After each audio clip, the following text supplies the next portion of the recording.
on the desk here saying that certain state representatives were in favor of the minority judgeship and that they would vote in favor of it. Then later in the week, we had those that said initially that they didn't know where they were going to make up their mind on voting a certain way. Nonetheless, everybody voted, everybody was counted. At the end, it was 51-40, and it was defeating the minority judgeship. And of course, also in that, 14 abstained from voting. So I guess in a way, that's also a no vote when it comes to voting in Baton Rouge, especially when you want to kill a bill. Certainly a no vote doesn't help to pass it. Well, we opened up the phone lines on Monday, and we let the people talk about what they wanted to see as far as this minority judgeship right here in Terrebonne Parish. Let's get a sprinkling of all sides and hear what they had to say. HTV, welcome to the program. Your comment tonight. Go ahead, please. Good evening, Martin. How you doing tonight? Doing all right. Okay.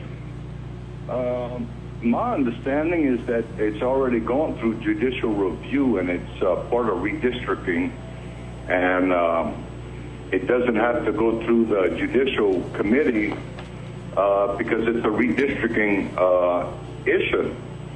The other thing, if people are complaining they've been blindsided, my understanding is that it's been posted on the internet for 3 months. So I'd like to know the reason why these people who say that they've been blindsided, why they were sitting on their hands for 3 months. The other thing about judges, I don't know if you're talking about district judges, but I know I read a secession in the Houma Courthouse. It was written in French back in 1830s. There was a Judge Watkins that overseed an auction for a secession after somebody's death. So yeah, he's one of them. He's one of the 13 that are posted. Watkins? Yeah, there were actually 2 Watkins that were judges. Yeah. And if the minority group is 20%, then if we got 5 judges, it seems to me like one judge is representing 20% of the population. I don't see a problem with it in 2011. HTV, you're on the air. Go ahead, please. You got 90. Hello, Martin. Yeah, go ahead. Yeah, I just want to weigh in on that. I think they ought to leave this at large because I see the problem is the black registered voters don't want to vote.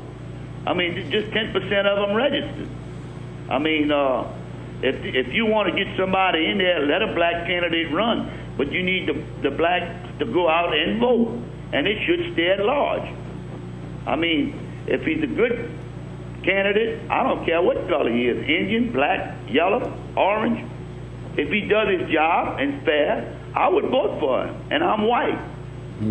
You know, that's what we need to look at. We can't start cutting out majorities because these towns that have black mayors for years, like Donaldsonville and stuff, what we're going to do, cut out a white section so a white man has a chance to run for mayor in Donaldsonville and other towns as an example. I'm just using that as an example. If you at large, this is 2011, your president's black. They didn't cut out the majority for him, you know? And white people had to vote to put him in action, in place. This racial stuff needs to stop. I mean, black people have just as much opportunity as us now. All right, appreciate your time. Whoever. And let's take another call. HTV, you're on the air. Go ahead, please. Good evening, Martin. Good evening. I believe we need a homosexual judge, or we need someone with a mobility impairment. We need a special judgeship for them.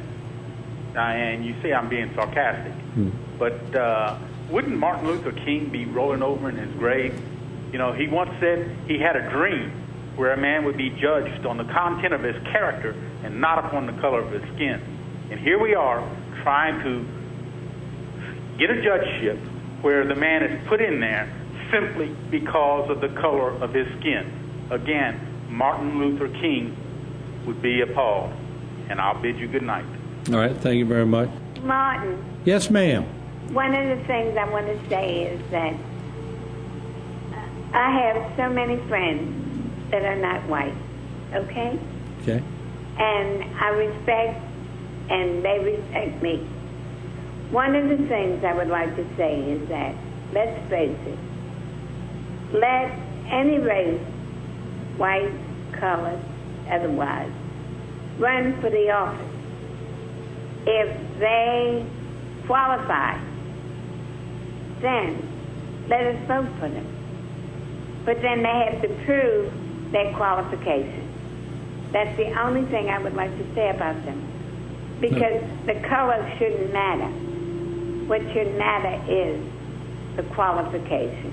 Well, thank you very much for the call. We appreciate it. Thank you. Thank you. HTV, welcome to the program. You're on Fresh. Hello, Mr. Martin, you hear me? Yeah, Fresh 90. Go ahead, please. Oh, okay. Now, I'm not a racist. I don't believe in black and white. Okay. But the way I understand, the NAACP is one of the most racial organizations they've got, because it's always the race card.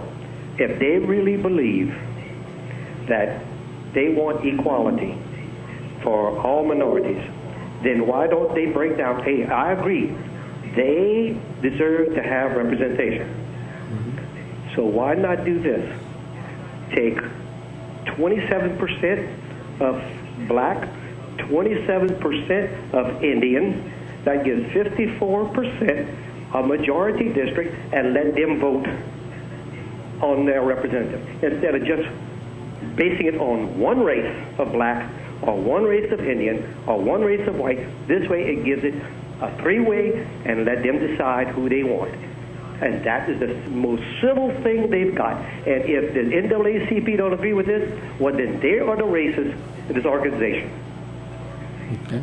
All right. Is that it? That's my feeling. All right. Well, thank you for your call. We Thank you, appreciate sir. it. All right. When we come back, we're going to take a look at Tuesday, the actual vote that defeated the minority judgeship here in Terrebonne Parish. It took place in Baton Rouge, and we had coverage of it. We'll be right back.